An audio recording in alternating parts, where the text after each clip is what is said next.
は素晴らしき世界に今日も乾杯街に飛び交う笑い声も見て見ぬふりしてるだけの作りもんさ気が触れそうだクラクラするほどのいい匂いがツンと刺した鼻の奥目を覚ます本能のまま今日は誰の番だこの世界で何ができるのか僕には何ができるのかただその真っ黒な目から涙こぼれ落ちないように願う未来に何度でもずっと食らいつくこの間違いだらけの世界の中君には笑ってほしいからもう Hey folks, and welcome back to another episode of the Third Impact Anime Podcast, and I hope you're hungry for nothing, because we're talking about BEASTARS Season 2, after an extremely long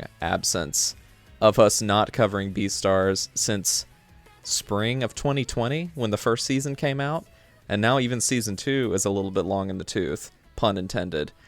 My name is Austin, and I am joined by two fantastic furry co-hosts. Why don't you guys introduce yourselves? It's Tori. Hi, how are you all? And it's Ryan. I'm back.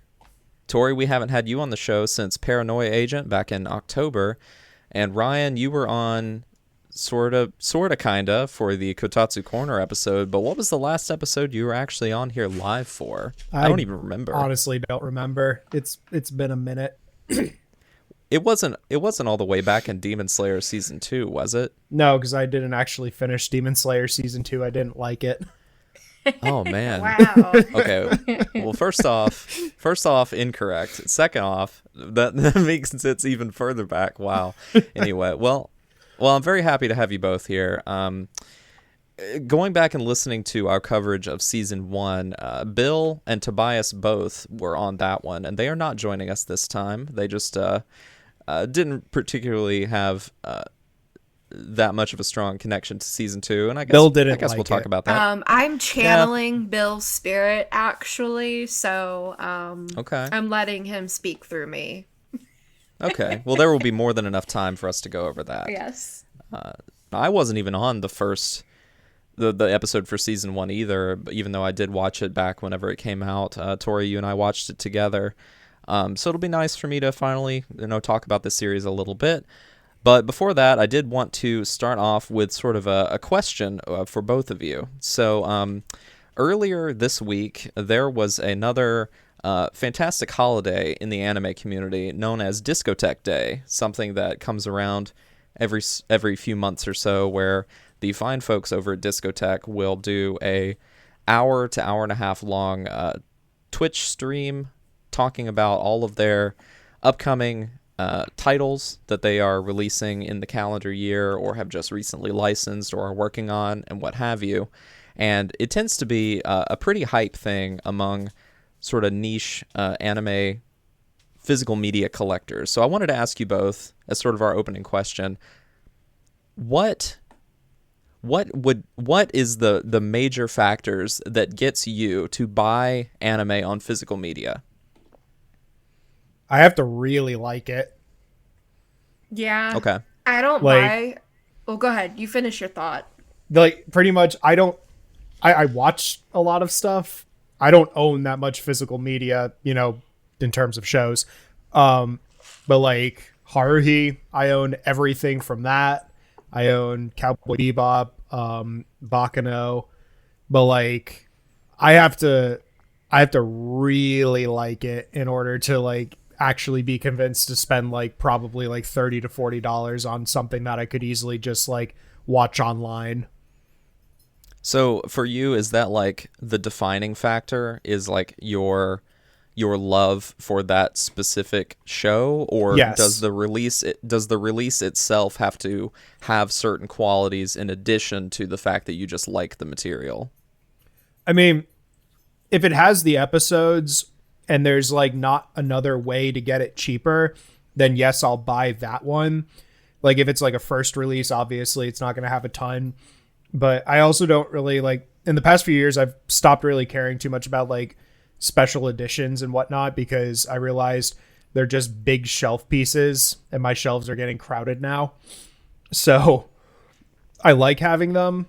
I just don't really need them anymore. So as long as it has like a good like dub of the episodes, like the Evangelion one, everybody was complaining because it had the Netflix stuff, and that didn't personally bother me.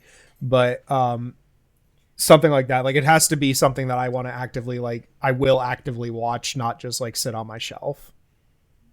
Totally. What do you think, Tori? How do you feel about that? Well, I'm not a big rewatcher of things, so personally spending a lot of extra money on movies and TV shows, especially when you can only get certain things as limited editions or just really expensive box sets in general. Like, you know, certain shows I really like are Aniplex only titles, and they only release those in those very expensive Japanese only Blu-rays, and I'm just never gonna fork over the money for those when I literally could just watch those on a streaming service. And like Ryan was saying, my shelf space is running out. I mean, I buy books physically, but I mean, those, I think the argument can kind of be made on either end. Like, they are art pieces, like, in a way. Like, you can display either of those things as art. But, I mean, I have a really nice collector's edition of Dracula with, like, what's that artist's name? Edward Gorey illustrations. Like, to me, that looks a lot better faced out as an art piece than, I don't know, a steelbook edition of Top Gun. I don't know, you know? Yes, notorious anime Top Gun. Right, Yeah, exactly. So, I don't know. It's all about, I don't want to yuck somebody's yum, and I'm not going to tell somebody how to spend their money, but, like, I think it's just, it kind of boils down to preference, I guess. I don't know. I don't reconsume a lot of media unless it just had a very, very big impact on me, or I'm showing it to somebody to try to get them into it, I guess. Yeah, like collector's editions as a whole, I've just gotten away from because Yeah. like I have a collector's edition on my game shelf of Star Wars: The Old Republic, the MMO. This is the biggest box. Like, it's just so big. Yeah. And like, I really want to get rid of it just because it is so large and just taking up Right. so much real estate. And all I see is Now- the front of it because I'm not going to open it because it's collectible. You know, If it's something I know It's that is collectible. going to go out of print, or if it's something that I know is already out of print and I come across it at a really good deal, I will just buy it. But so much of it now, it's just so many little tchotchkes that I'm never going to really do anything with, you know? Like, I have that really nice, like, Take Your Heart edition of P5, and it's all still in the box. I don't do anything that with one it. I actually did unbox. Yeah. I mean, I Yeah. took the little Morgana out because he needed to be free, but, like, that's about all. Actually, I have the Phantom Thieves edition, which was the one from Royal, and the mask sits on top of the box. Yeah, I You didn't two get that little one. stinkers. I asked you about anime box set, and you both bring up video games. What is wrong with you? Sorry, because I mean- that's the last big, like, collector's edition purchase that I made. I guess because- that actually like answers my my thoughts though, is like there's not much that can really come with like a collector's box set of like any show in general that really entices me because I don't rewatch that much. I'm much more inclined to like replay a game than I am to rewatch a show. Right, Because there are so many shows on my backlog.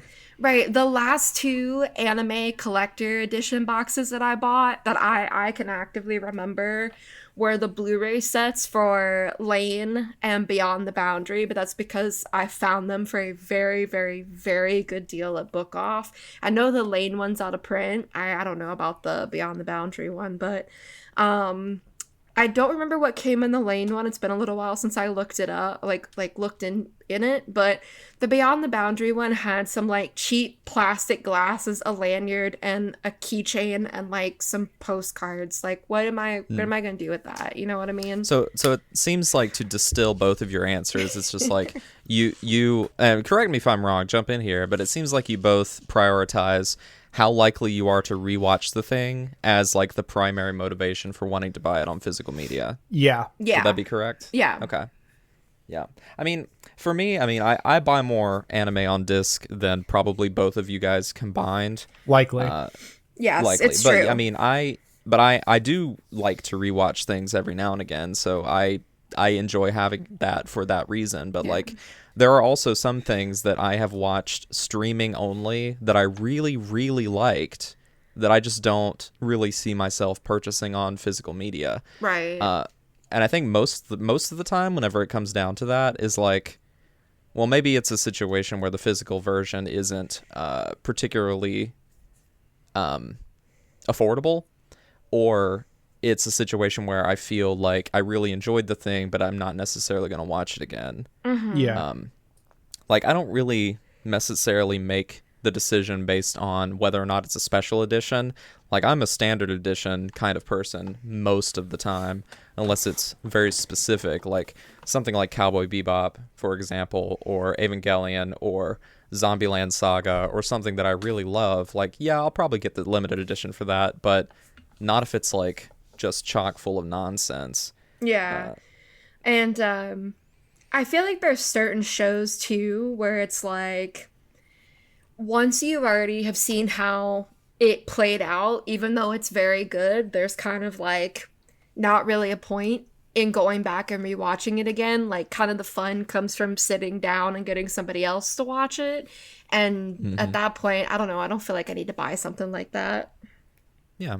So, And also at the same time too, like when it comes to Discotek specifically, I mean, one of the things that they're really known for is really packing their discs full of really interesting ancillary content for all of the titles that they get. Like their release of The Mystery of Mamo, like the Lupin the Third movie. No. Like it has...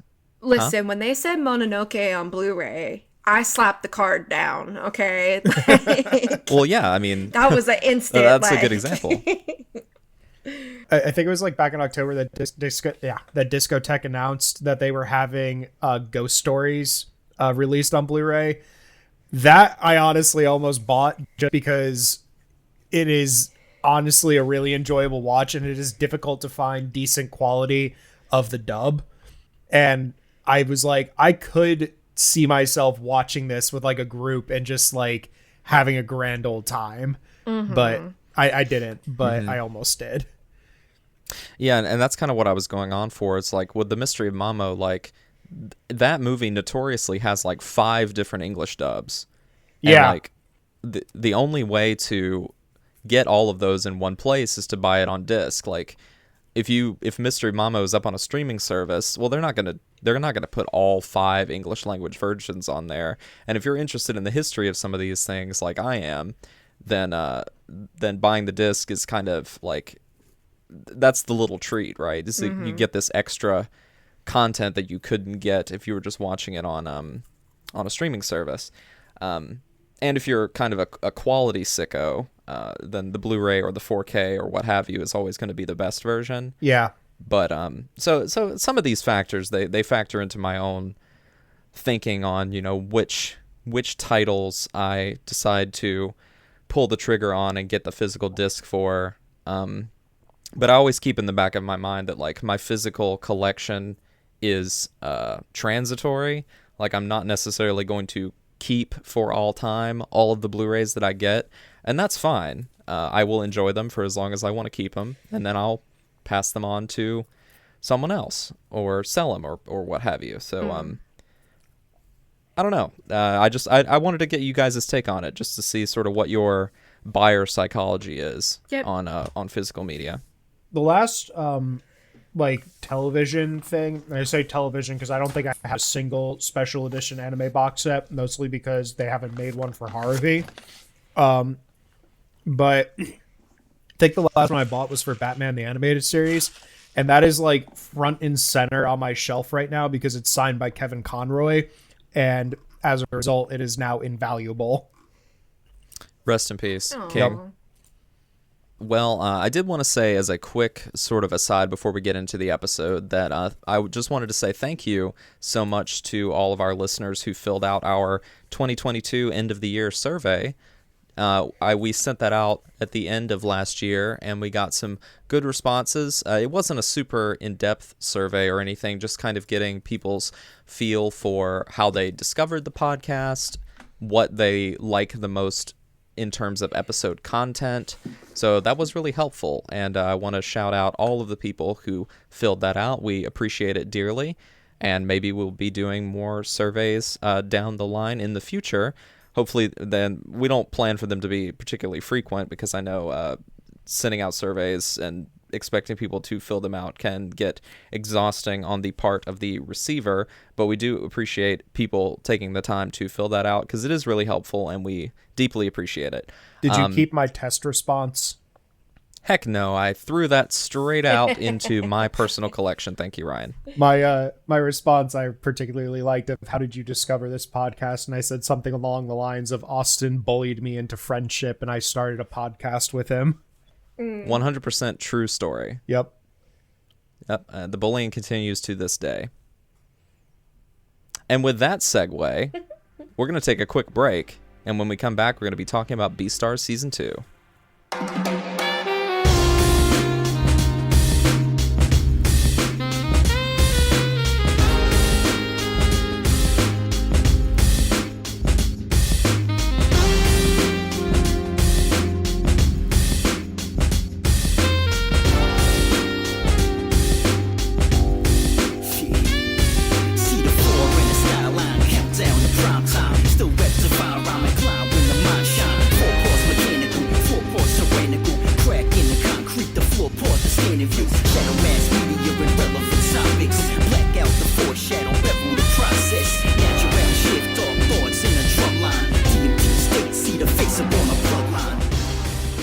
Okay, so our show, BEASTARS, the second season, aired from January until March of 2021, just about 2 years ago from the time of this recording, and it dropped on Netflix in July of 2021.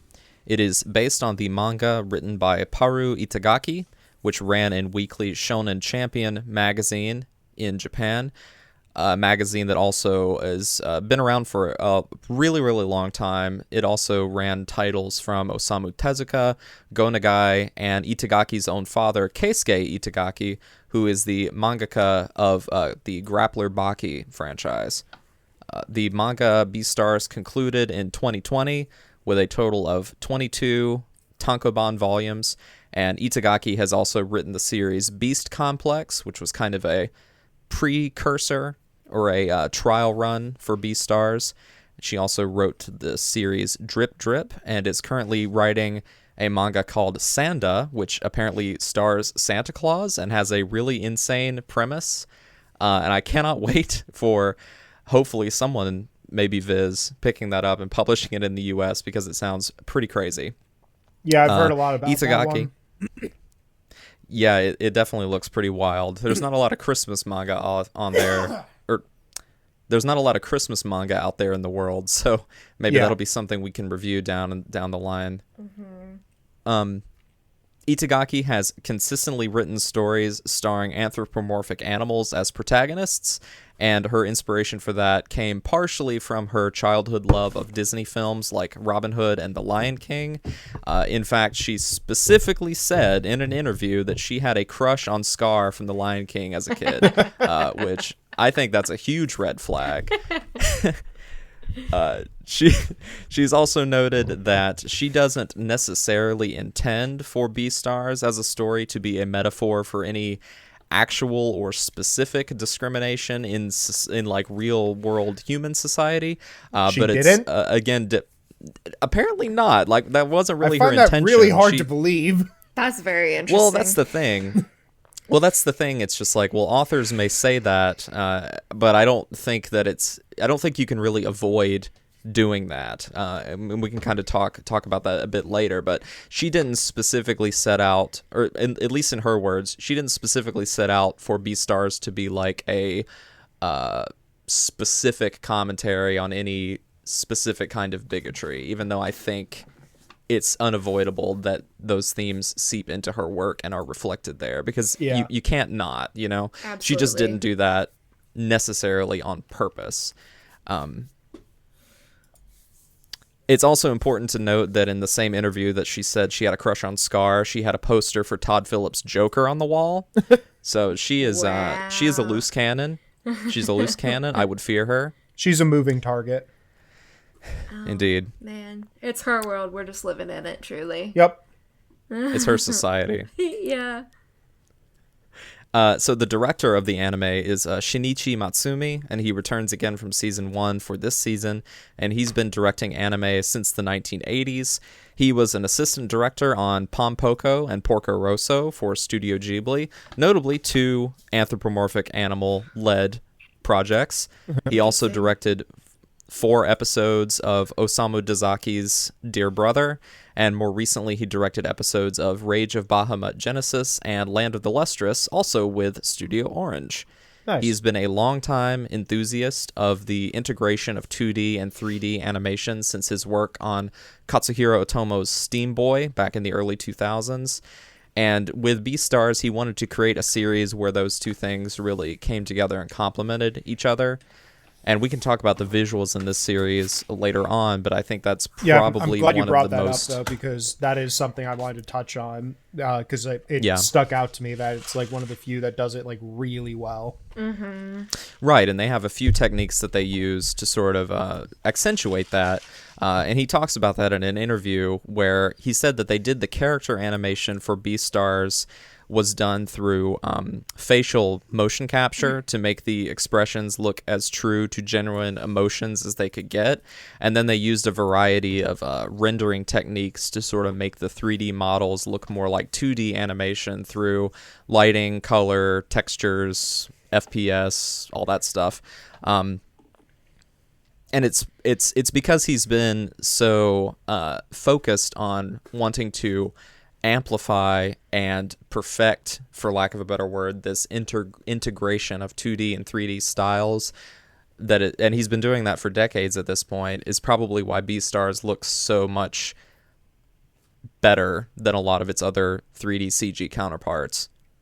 So other crew members of note include the scriptwriter Nanami Higuchi, who wrote scripts for a handful of Studio Trigger works, including Brand New Animal, again, very appropriate.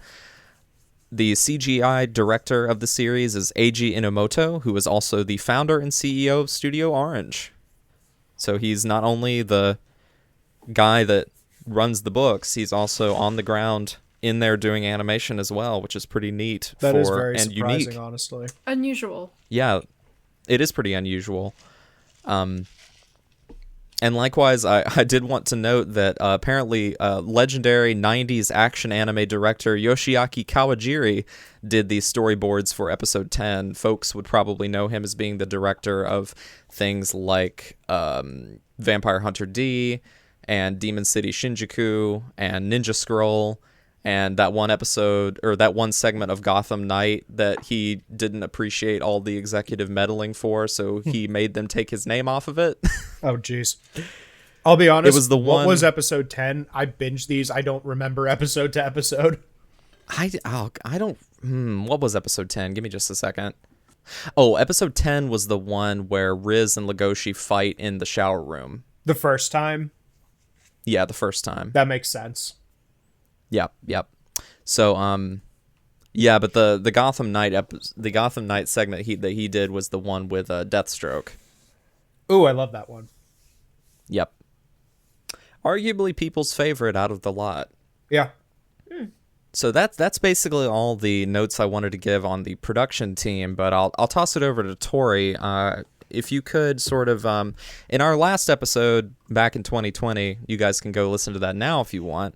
We did the Japanese and English cast breakdown for most of the primary characters, but there are a few that are unique to this season that we wanted to highlight that we didn't get to in that episode. So, Tori, tell us who are playing some of our principal side characters in this season. Yeah, so I would say these are probably like the 3 that are most important in this season. So we have Pina, who was the sheep that showed up, the very beautiful sheep.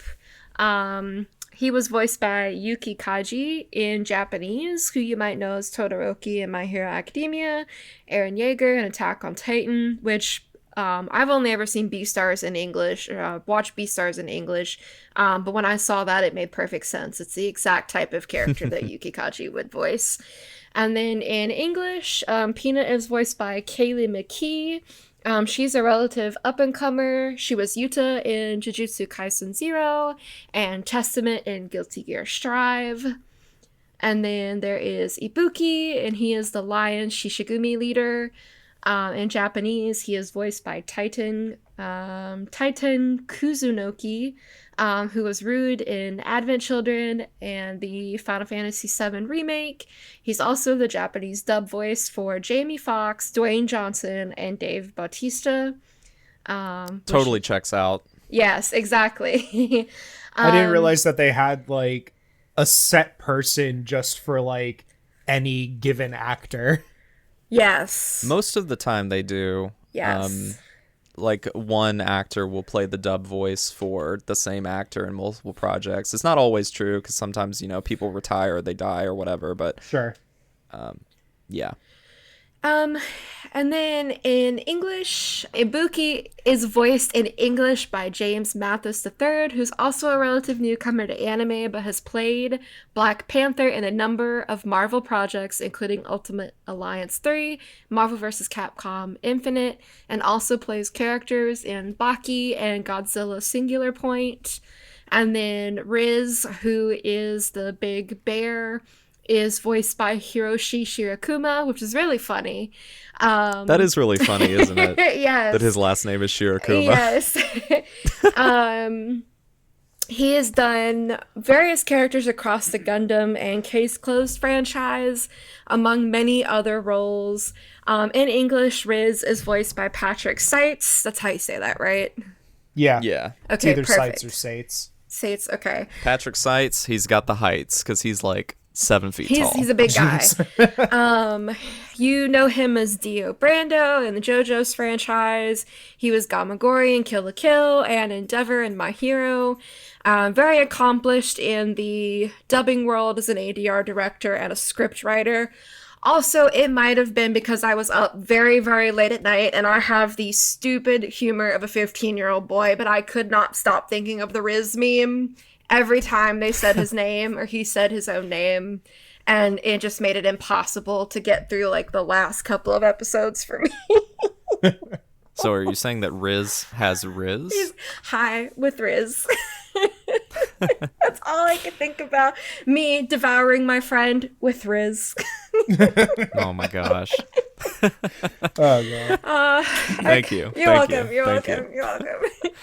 I do think it's funny, you know, it's mismatched between languages, but it is funny to me that Pina is voiced by the Japanese voice of Todoroki and Riz is voiced by the English voice of Endeavor. Right. Yeah. Which is it's quite Because that's quite his. funny. I for know you. nothing about My Hero. That's his dad, right?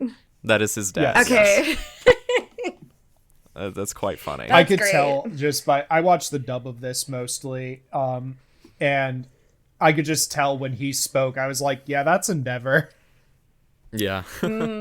Patrick Seitz has been around for a long time. If you don't know his like specific roles, you've definitely heard his voice. He's because got a he's been very in- iconic He voice. also has a type of character he plays. Like he plays the muscle man. Totally, completely. It's also worth noting that the opening is "Monster" by Yoasobi, and the ending is "Yasashi Suisei." Yasashi Suisei, also by Yoasobi, who also did the opening for Gundam: The Witch from Mercury from last season. Easily one of my favorite Anisong bands, groups, artists, I don't know, that's Yeah. come out within the last few years. Like, all of their songs seem to be certified bops. Yeah, Yoasobi is so good, and I'm so glad people are like starting to get on the hype train with them. Like, I'm so glad they're getting the recognition. Yep. So, BEASTARS Season 2 picks up basically right where Season 1 leaves off. The general premise of the series, broadly, is that it follows a teenage wolf named Legoshi and his friend/crush, Haru, who is a dwarf rabbit, as they navigate their complex feelings for one another, even being from different species. Beyond that, the series begins with the mysterious murder of one of their classmates, who is an alpaca named Tim, and Legoshi sort of takes it upon himself to find the culprit behind his murder. In addition to that, there's this constant drama in the background of the school from a bunch of different sources, including like love quadrangles, Yakuza lions, black market meat dealing, trying to put on school plays, and the ever-unfolding tensions between carnivores and herbivores. So, all of that being said, just laying it all out there, how did people feel about Season 2? We'll start with you, Ryan. I liked it. It was a different change of pace from the first one. Like, this was more of the murder mystery, which at first in Season 1, I was like, I want them to focus more on this, and then they didn't. They focused on the love story in Season 1, but now I see why. It's because, you know, they structured it, like, in arcs, obviously. But I liked the direction that Season 2 went. It showed, like, a really interesting side of the world, and this is, like, one of the better built worlds in anime, in my opinion, just because you can tell there's a lot of subtle detail that the author put like a lot of thought into, and it's not just generic high school. It's like, no, it's a high school in a world where people might eat people because that is their biological function, and there's a lot of interesting like discourse among the students with that, and I liked it a lot. What did you think, Tori?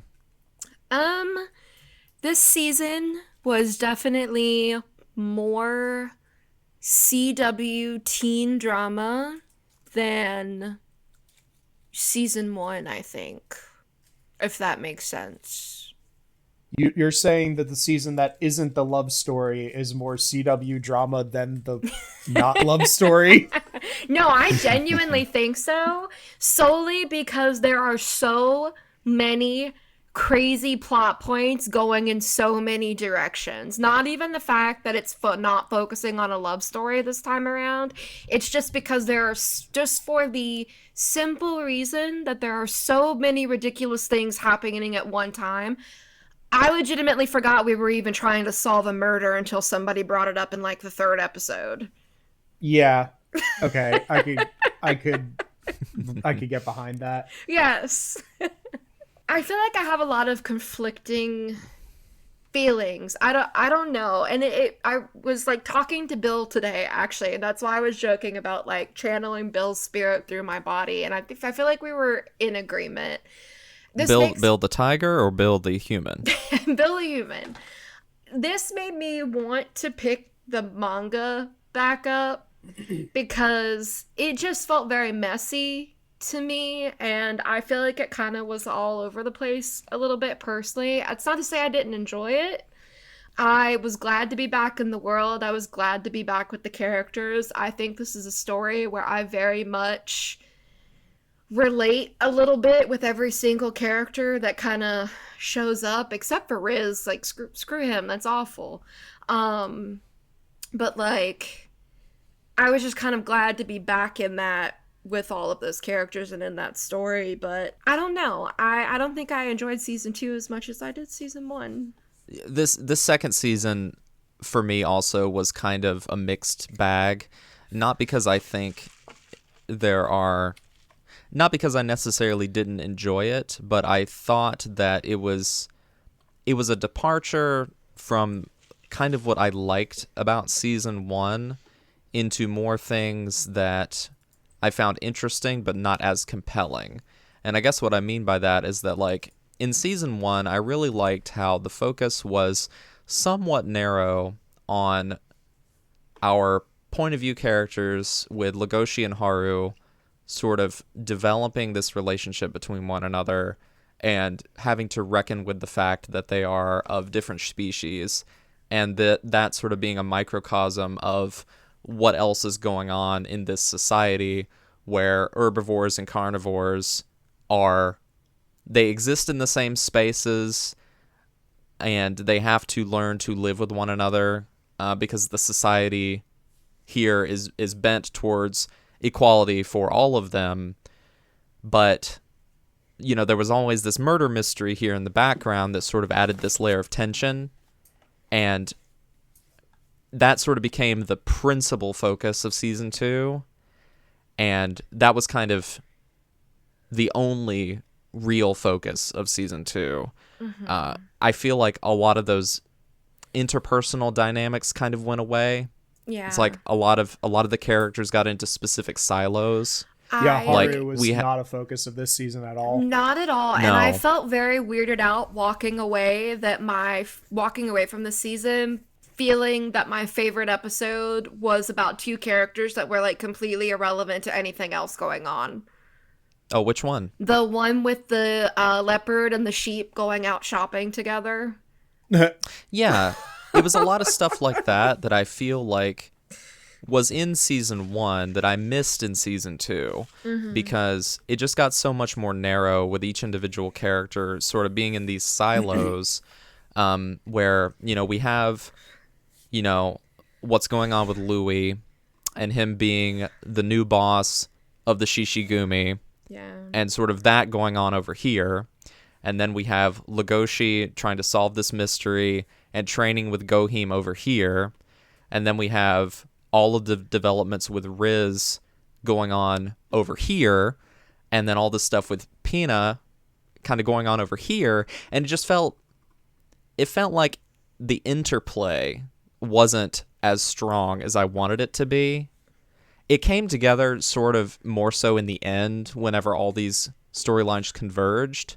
But then it just kind of left me feeling a little bit empty because there were so many other characters that we really didn't see very much of in this story. Whereas they focused so much time on Haru in season 1, it seems like they were looking for excuses to bring her back in season 2 rather than really weaving her into this narrative. She just felt very sidelined. Yeah, she was definitely an afterthought in this season. Yeah, which is kind of a shame because I feel like maybe some of these issues could be fixed if we had kind of weaved together more of the content from season 2 back into season 1. Maybe if there was more of a firm focus on the murder mystery during what was going on in season 1.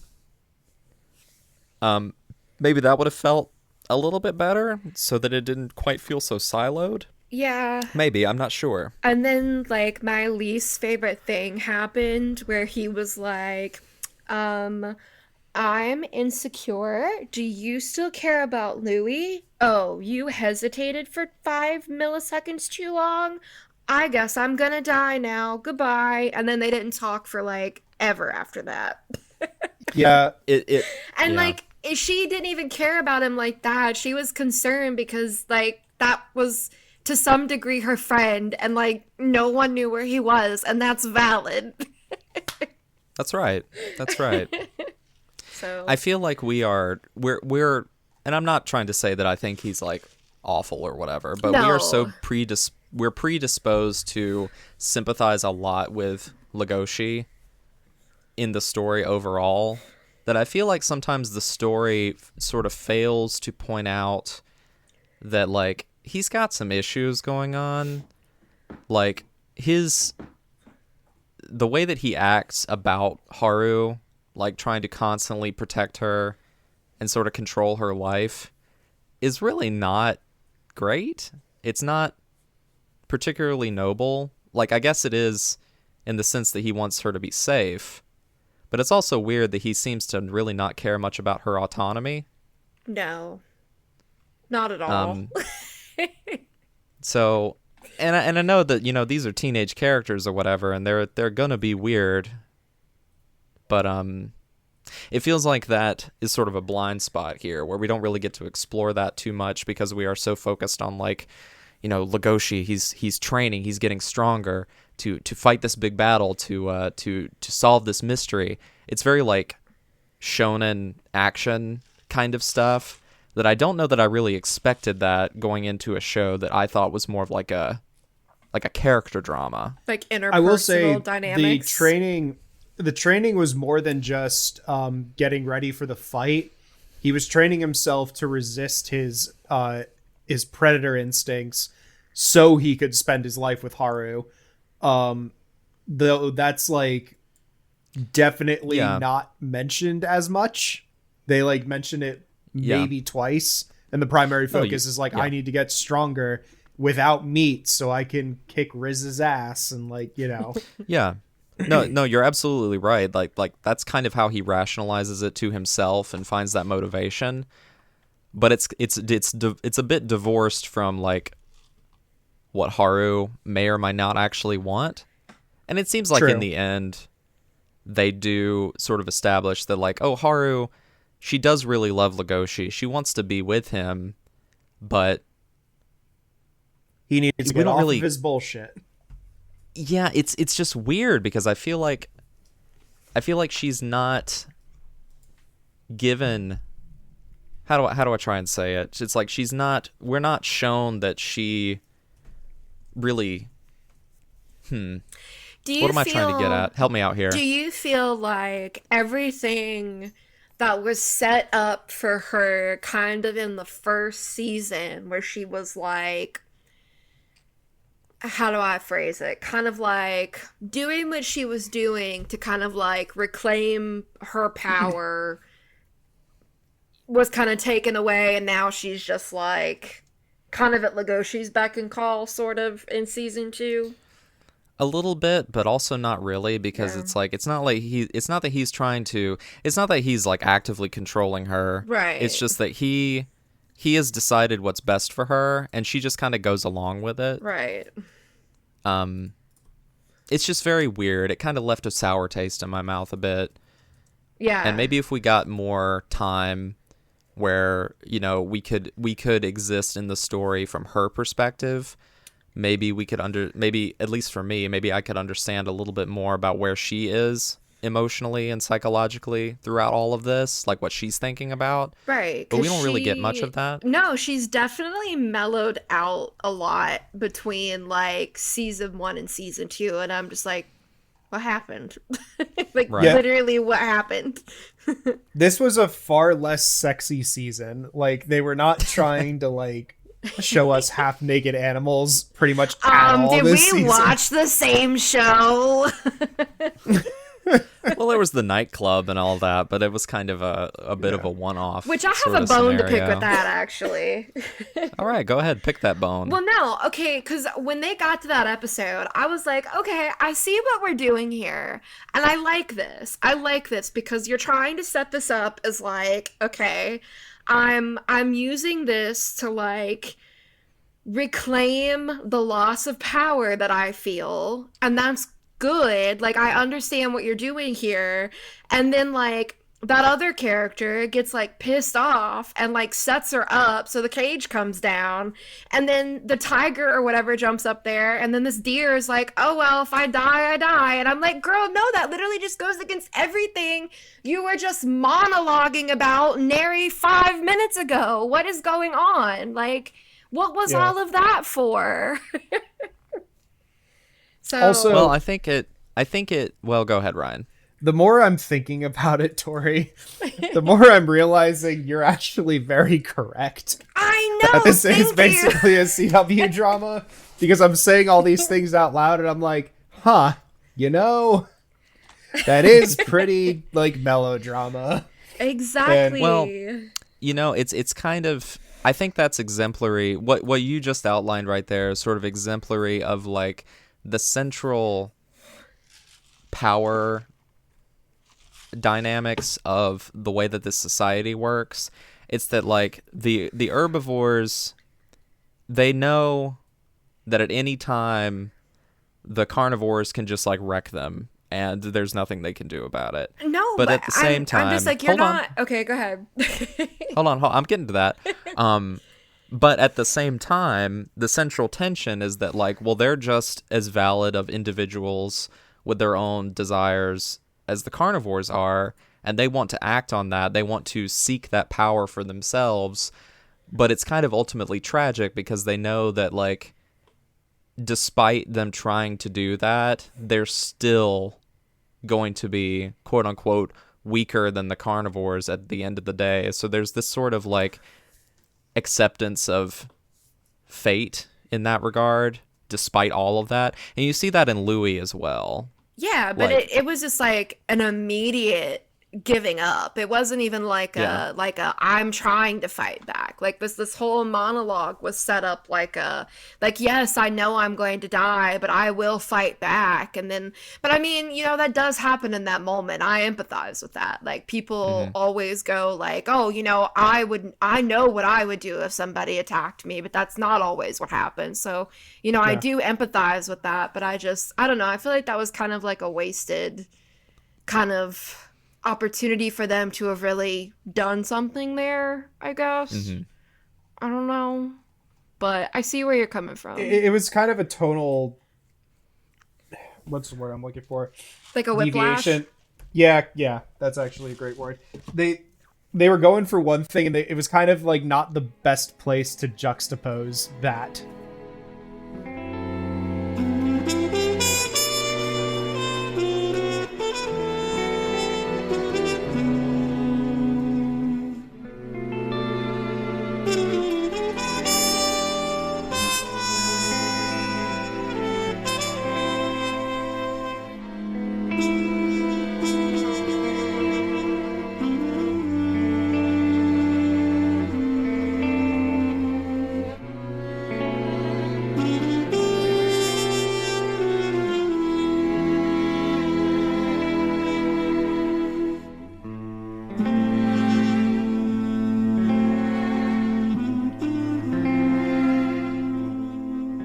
But also, there is some power in accepting your death and just being okay with it.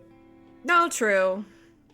Yeah, that's true. And I mean, that's kind of how Louis operates within the Shishigumi. Like and that's such a weird thing too. Like one thing that just constantly bothers me about this show is that I can never really get a grasp of what they're trying to say about power dynamics between the weak and the powerful. Because it's so difficult to really apply like human values to these animal characters that are sort of equal parts human beings, for lack of a better word, but they're also animals. Right. And I think in the things that Itagaki has said in interviews is that like that is sort of the central tension that she likes to play with in this story, generally speaking. And I guess the fact that it is really messy is kind of fair because, you know, if animals, being animals, you know, had the same sort of societal structure that human beings do, where there would be a lot of really awkward tensions in that society. Right. So I guess in a way, I mean, she's exemplifying that pretty perfectly, but it's also really difficult for me as an audience member to be like, I don't really know what we're supposed to take away from some of these scenes. Like, it's really difficult to put myself in these shoes. Yeah, and then you have frickin' Juno coming in being like, actually, segregation might not be that bad, guys. Yeah, that was a thing that happened. Yeah. I know, and I was just like, what is going on? Like, I think I had to like rewind that for just a second. And well, Juno just kind of wanted Legoshi all to herself and hated Haru because... I hate Juno so bad. Every time I think she's done something to like redeem herself, I'm just like, girl, why? Yeah. But that's the thing too. It's just like me thinking in my story structure brain. It's just like, well, okay, so, but society at large has decided that they don't really think it's that big of a deal that carnivores and herbivores sort of exist in harmony because clearly because the other seems animals to work most of the time. Right, and the other animals were talking in the background of like, oh, well, what's it matter? Like, why are they going to separate our schools? Because it's not like we're not going to go, you know, outside of school and go into town and not be back together Immediately anyway. surrounded. Yeah. Right.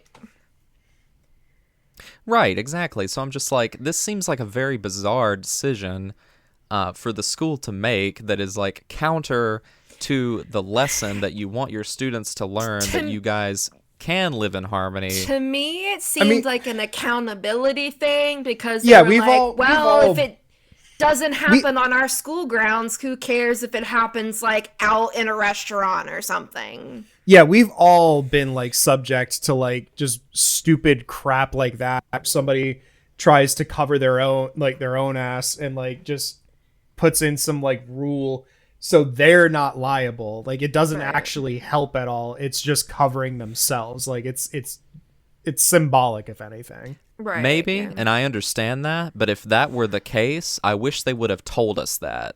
Like, have a scene where, like, the executive board of the school has a meeting where they decide foolishly that the answer to these problems is, well, we're just going to segregate the they- students. Well, No, honestly, they were I'm trying kind to of decide surprised we about the didn't. B-Star, right? That's not that. Yeah. They were trying to decide That about was the way B-Star. earlier. Okay, yeah, sorry, I was misremembering. They had like a meeting at the beginning of the season and said whoever catches the killer will become the next B-Star. Okay, yeah, And- thanks.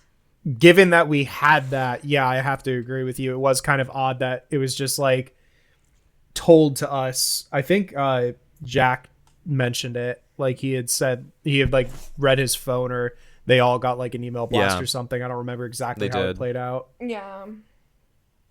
Yeah, it was basically like that. But yeah, again, I keep going back to I can't get a grip on the power dynamics of this show because they're so gosh darn messy. Yeah, and see, that's why I kind of said earlier about like wanting to go back and like pick up the manga again, because I feel like there's just a lot of context that's being left out that I wonder if it is in the manga at all. Well, Yeah. maybe, but I think just by the nature of this story and the nature of the fact that this is animals, to flatten it, kind of like animals living in human society, it's just like, well, yeah, that is really difficult to write, I guess. Right. You mentioned power dynamics, though. I think the greatest example of like the power dynamic, I'm going to use the animals because I do not remember their names, was when the panther ripped off the aardvark's arm like completely Yeah. by accident. Oh yeah. Yeah. Because And- it's like Tao or something. Yeah, I can't remember. Oh, it's okay. But like basically you just kind of realize in that like entire episode, oh, this is the world that herbivores live in forever. Like they're just constantly at risk of being manhandled too hard and becoming like crippled because somebody Right. accidentally ripped off their arm. Like I thought that was probably the best illustrator because it came out of nowhere as well. Like they were just like doing drama club stuff and then all of a sudden scream and somebody's holding an arm. Right. So I guess in that regard too, I mean, we can sort of pivot and we can talk about Riz. So Riz the bear is revealed to be the Tim's murderer Yes. the whole time, and he's been a character that in season 1 was kind of in the background. Season 2 we get a little bit more from him, and then they basically lay it all out there of like, oh yeah, he is the one who killed Tim, and they show us sort of the context of what went on that night and what he did to sort of cope with the fact that he did this ostensibly to his friend. Yeah. So what did we think of all that? That was a lot. I thought it was very obvious when they started like giving him speaking lines like often. I was like, oh, you're a big guy, and the guy that attacked Legoshi was pretty big, so it's pretty obviously this guy right here.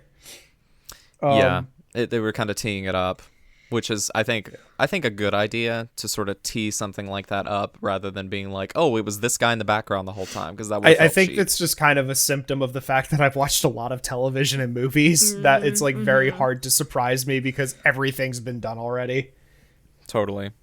But it would have been too easy if it was someone like Bill. Right. Yeah. I mean, yeah, it was set up. I don't know, I didn't feel one way about it. I didn't feel one too strong. Ooh, words, hold on. They are hard. I know. I did not feel too strongly about it one way or another. I was just like I said, I completely forgot that that's what we were even doing until they had brought it up again. And there someone was like, oh yeah, Tem's murder. And I was like, oh yeah, the alpaca, he was killed. And then somehow we got on to like bear suppressant drugs. And Yeah. I will say though, that is real. Listen, people, if you are on medication and you think you're doing better, that is because the medication is working. Do not stop taking it. Yeah. Or you will eat your friends. Well, his That's was right. like his will. wasn't even like an urge thing. It was literally muscle suppressant. Yes. So he didn't accidentally murder somebody because he's a Exactly. bear. Exactly. That's not even that instance of, oh, I don't need it because I can mentally suppress my muscles. No, you can't. No. And that was weird for me too, because like, well, what makes bears so special? Like, why don't tigers and cheetahs and wolves have to take this stuff? It's very weird. Or like rhinos or something. Yeah. what's the one that's There like ain't no once gosh it- darn rhinos is in it this show. hippos or something that once they Yeah. get going, they are like really They're like, just- deadly. yeah. Anyway, that's a completely different conversation, but Yes. it was really sad kind of when they revealed that, because like he seemed to be hallucinating and like misremembering and just kind of like in and out of psychosis, and I'm like, oh man, what really happened? Because like you see that scene of Tem being like, oh man, all you carnivores are the same, and I'm like, okay, is that what really happened? But then you also see that scene of like, oh man, Riz, I accept you no matter what, and then like he eats him, and then so what really happened? I don't know, and it's just really sad to think about. So I Yeah. thought that was a good reveal, because it like kind of got you thinking about like, well, is he just delusional, or like what really happened? So I found Riz to be very sort of compelling as the type of character who, you know, he comes around at the end and sort of has a revelation, but he's one of those characters where like, you know, he did something like so like horrible that he knows is like horrible, yeah, but like he found a way to sort of think around it yes, to allow him to just keep going. Like, and what an interesting perspective to sort of stand up against Legoshi. And I know they both have their unique issues with their perspective, but you know, the contrast between the way that they both thought about, you know, the relationships between carnivores and herbivores and how those can manifest is sort of like their central conflict here. Mm-hmm. It's not necessarily about Legoshi trying to get revenge for Tem's death. It's about, well, they fundamentally think differently about the way that carnivores and herbivores should interact with each other, or the way that they even have the capacity to interact with one another. Because as Riz said multiple times, he was just like, well, the most pure form of carnivore and herbivore interaction is when a carnivore eats an herbivore, and then they sort of become one. Whereas Legoshi's just like, nah, dude, like, don't you realize that that's like actually awful, and like it robs them of their, you know, their precious life that they're just as entitled to as you are. And so his response to it is love, and Riz just thinks that that's silly, like it's incomprehensible to him. yeah. That scene where Legoshi and Gohin are like out in the woods, and Legoshi's like, I'm gonna eat this bug, and then he goes into that whole downward spiral of like, God, how selfish am I to think that, you know, something as small as a bug doesn't deserve life, and I'm gonna eat it and savor it. And I'm like, oh my God, are we on the menu right now? This is a pro-vegan propaganda. I know. No, I just thought that was really great, because I mean, he's right, you should cherish everything. Yes. Even bugs are deserving of life.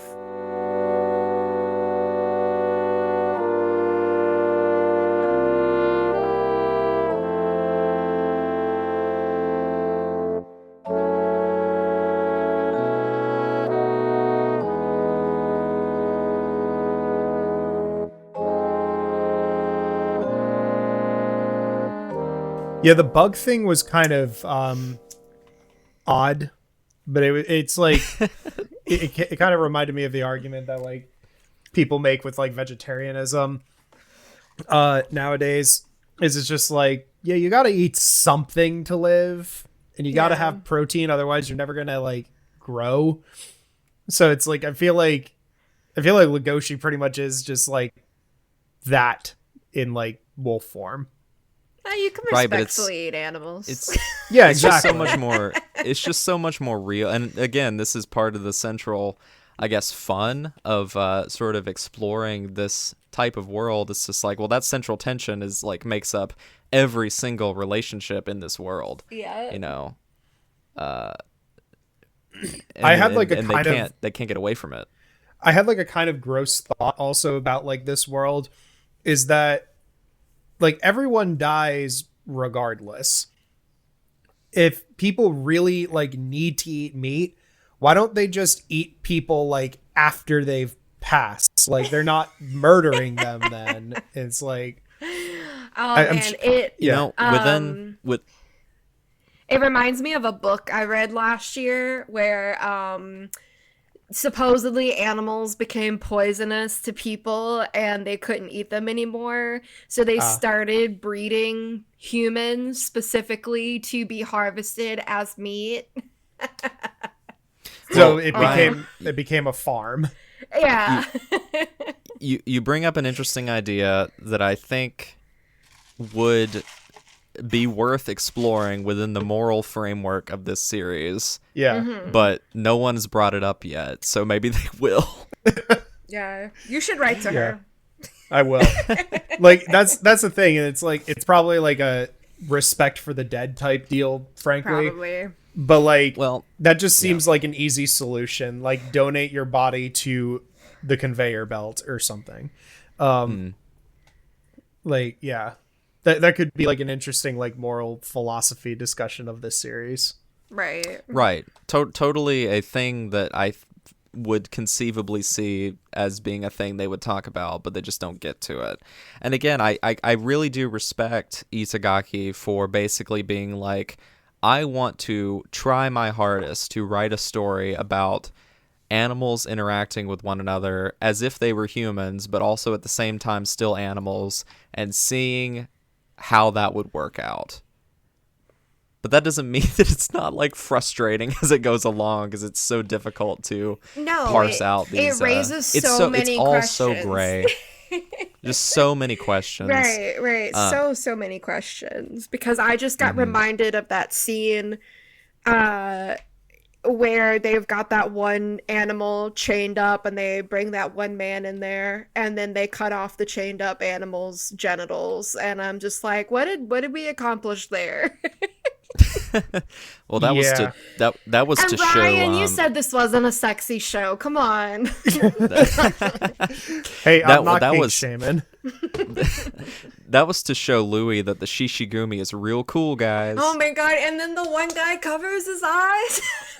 Yeah.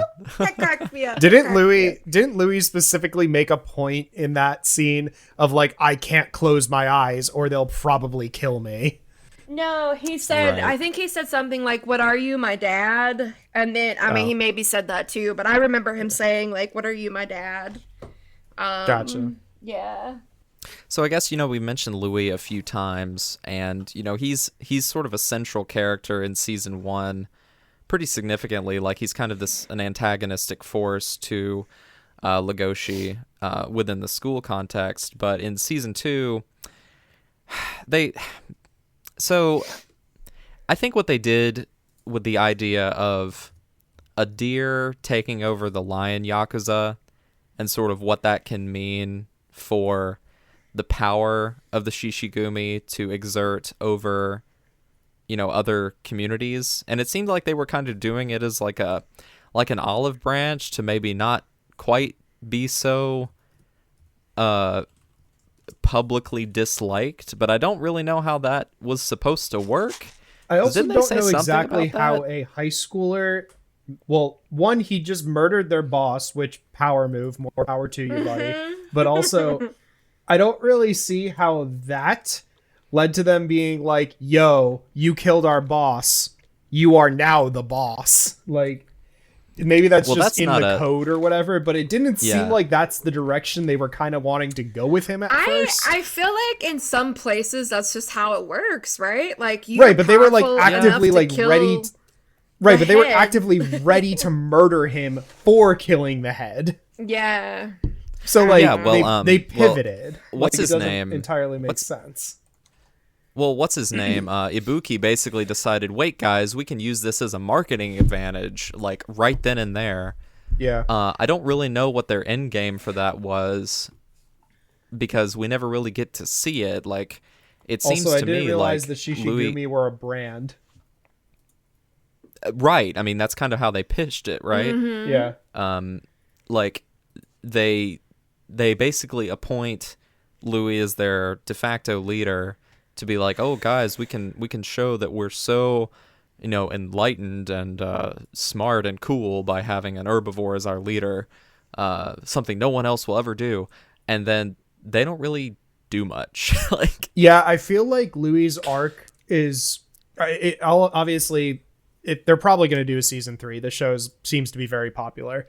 they are. But It's also already Netflix confirmed. is kind of hemorrhaging at the moment, but also I don't think this is a Netflix decision exactly. But They are making a season 3. There is one season's worth more of manga to adapt. Oh, that's it. Is it over? Yes, the manga is over. Oh, okay, cool. So I'm interested to see like what his arc, like what the consequences of his arc are going to be, because largely it seemed like he just kind of looped back to where he started in season 1 by the end of it. Like he killed he killed the lion dude and then went back to being a student, albeit with one leg, but he didn't like maintain the growth that he got this season as like the leader of a yakuza. Like he reverted. Well, the major growth moment for Louis, I think, is sort of he's definitely risen above his station, right? It's like his whole central insecurity in season 1 was knowing that he was bred to be food, right? And like he had that distinct memory of being a child and basically existing just to be eaten. He still knew and he his like his product number or something. That's right. Right. So he had that chip on his shoulder, and it seems like he has come to an understanding of, rising above his station throughout this journey. And he's also developed this very strong sort of blood brothers bond with Legoshi. So that's his character arc from this Tangent, season. Like, I don't think he's Really quick. I don't think he's back to square one at all. Oh, I was gonna say when they reunite and his tail is just wagging. Oh yeah, that was so funny. Yes. Perfect cinema. That was so funny. Yes. It was just like, 5 stop stars. wagging your I tail. know. Right. So Anyway. that to me that was Louis' principal arc, but it felt like a lot of it in the middle with the Shishigumi was just a lot of like tire spinning. I didn't much care for that personally, but I can't say that he didn't at least have a character shift, even if it was kind of like, well, okay, whatever. Yeah. I think the most of the tire spinning for me was that they revealed it was Riz way too soon, because we just built up to like the fight for probably 2 episodes too long. Yeah, because it was basically the episode right after or like second to basically when Legoshi gets attacked, right? I mean, I could be Yeah. remembering wrong because I also marathoned quite a few episodes back to back. Yeah, because they go to the nurse's office to deliver the aardvark because his arm got ripped off, and then Legoshi is like, "Hey, by the way, I know you killed him," and then Right. we had Dang, we had like 2 more episodes, and then they had the shower fight. Then it was like 6 episodes before they had like, I'm probably butchering the numbers, but it felt like 6 episodes before they like had the final confrontation. Mm-hmm. In contrast to season 1, like this one is so much more action focused, whereas season 1 was like a slow burn character drama. And I think that's what I liked about season 1. And I didn't necessarily like I didn't necessarily dislike the amping up of the action in season 2, but I just didn't like it as much. Even though I feel like, you know, from a moral, I always like characters that go up against each other because they have like a fundamental like moral difference that each of them deeply believes, you know, sort of the Professor X Magneto kind of thing. Yeah. So I really vibe with that, and I'm glad that with Riz and Legoshi we had that too, and it wasn't just like, oh, I killed Tim because I was hungry, and now Legoshi's mad at me for killing his friend, and now we're gonna fight because I don't want to die. Like, it wasn't that simple. So is there any other elements that you guys wanted to cover about season 2 before we kind of wrap it up? Personally, not for me. No, I'm good. I did have a comment on how the show as a whole handles the sub versus dub, because this time I actually did watch some of the sub, which is unusual for me because, you know, I like dubs, but they did something that irritated me to my very core, and it's just an issue with like people still for some reason are struggling to understand how to translate Japanese properly. And so in the sub, not the dub, the subtitles for Louis spell it Rui with an R, and they spell Haru Hal, Hal. And to me, I'm like, you got it wrong both ways. Like, yes, I know sometimes Ru is like an L in Japanese because they don't have L's, but you got it wrong both ways. When it was supposed to be an L, you kept it as an R, and when it was supposed to be an R, you turned it into an L. Part of me just wonders, like, I know the poor subtitlers at Netflix are probably overworked, and like there might be some discrepancy in the show Bible. Somebody was responsible for doing the translation of that. Oh, and they I know. did it correctly in the dub. Yeah, I mean, I don't know why there's that discrepancy sometimes. It's the fact that they got it wrong both ways, and they did it correctly in the second language. Like, right. It's just like there is a disconnect somewhere with like who's giving the translations. Yeah, that's an odd choice. Yeah. Yep. I do appreciate them not doubling down on it being, no, it's Rui. Yeah. Because that's not not a a name. Real English name. Like, No. It's like in Kingdom Hearts when instead of Blaine they call him Brain, and I'm like, no, That's dude, right. come on. Incorrect. And like I wouldn't have noticed it as much if it were consistent, but the fact that it was like distinctly different between 2 languages was weird to me. So I guess last thing I will say, you know, kind of on a lighter note, I liked the opening animation. I liked the ending animation. But man, what a massive downgrade from that beautiful stop motion opening from season 1. Please don't remind me. Please don't. I don't remind really me. think I don't really think that was like possible to kind of match because it was just so good. It was really great. Yeah. Really, really great. So Like, I the guess stop motion was just so charming, and the song was fantastic, and everyone was like, dude, this is amazing. And I was like, unless they do that again, 1, it wouldn't have the same magic, and 2, like, I didn't really expect them to, frankly. Yeah. Totally. So what do you think, guys? Are we here for season 3? Are we excited to see what happens next? I'm still interested, yeah. For me, I'm certainly far less interested in seeing the rest of the story than I was at the end of season 1, because if a lot of my problems of season 2 continue, I feel like it's ultimately just going to kind of be a bit of a shrug for me. But, you know, if the people demand it, we will review season 3 and I'll be there. What do you think, Tori? I definitely will keep watching. I'm really attached to these characters at this point, so I think I will probably pick the manga back up and kind of see how I'm feeling. If there's only one season left, then I have much higher hopes than if it was like there's potentially going to be like 3 or 4 more seasons, because Oh no, please don't. yeah, it's Yeah. it's just gonna, if there's only one more season of like manga to adapt, then it could be a very just clean ending with a nice, neat, wrapped story, and everyone could potentially Yep, live happily ever I after, except for the definitely- people who inevitably will get eaten. Right, I don't want to see it dragged out any further than it needs to be. Yeah, like Totally. shows in general, I've actually liked that for, like, Demon Slayer's already done, and that show could have easily gone on to be like the next Naruto. So like, I like it a lot better when creators have a set vision for their story and like tell the story that they wanted to tell and then just be done. Agreed. Right. Agreed. Well, folks at home listening, what did you think about BEASTARS Season 2? Is there something that we forgot to talk about? Do you think we are full of crap and you want to tell us how wrong we are? Well, please do. You can send us an email at thirdimpactanime@gmail.com, and we would love to hear what you had to say about BEASTARS Season 2 or Season 1, or if you've read ahead of the manga, sort of give us a wink wink and a nudge nudge towards whether or not we feel like some of our problems will be addressed or not. But do please keep it spoiler free if you can.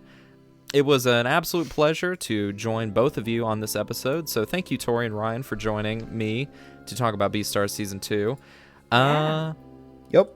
If you want to talk to us more regularly, please join the official Third Impact Anime Discord server. We have a really great community of turbo nerds over there that are willing and eager to make friends with you if you are also a cool person and not weird and mean. You can find the link to that. You can be weird but not mean. That's right.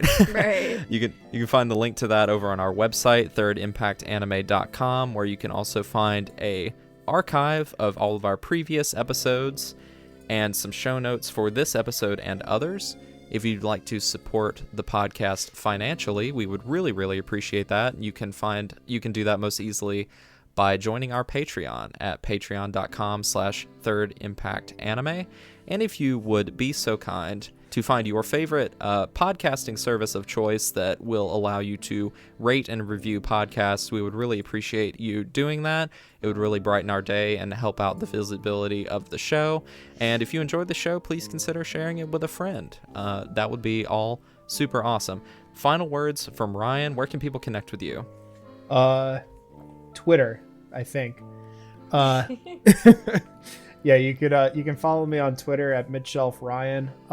You can also follow me on TikTok if you so desire. I post videos of my dog and I talk about gaming stuff, and it's generally a fun time, even though I occasionally incur the wrath of the general populace. You can follow me there at Bowie Sensei.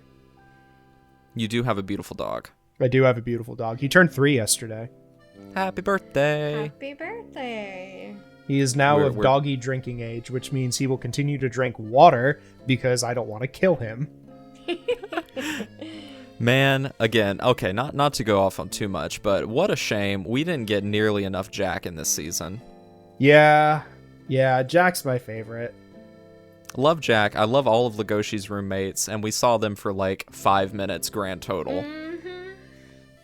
Anyway, where can people connect with you, Tori? I'm not really on Twitter anymore, but if you want to follow me over there, that's fine. It's at Worst Waifu. Have been hanging out in the Discord, so if you want to see pictures Join the of... Discord. That's the best place to reach any of us. Exactly. It really is. I just got a cat like a month ago, so if you want to see pictures Hell of her, yeah. come hang out in the Discord. She's really weird. She's a cat. She's a cat. And for me, you can connect with me on Twitter, at least for the time being, at BebopShock. You can also find me over on Mastodon, which is the not Twitter. And but my favorite social media of choice is, of course, Letterboxd, where you can find me talking about movies. over on @BebopShock as well. But again, I'll echo Tori and Ryan and say that the Discord is the best place to be. That or thirdimpactanime.com. But so, somewhere, thank you guys. because you mentioned Letterboxd, Will's ears just perked up. That's right. That's right. Will knows what's up. Yeah, Will loves Letterboxd. Me too. Well, thank you so much for joining us on this episode. We'll see you next time. Go pet your dog. Don't eat your friends. Love you. Goodbye. Bye. Wait, we're not supposed to eat each other?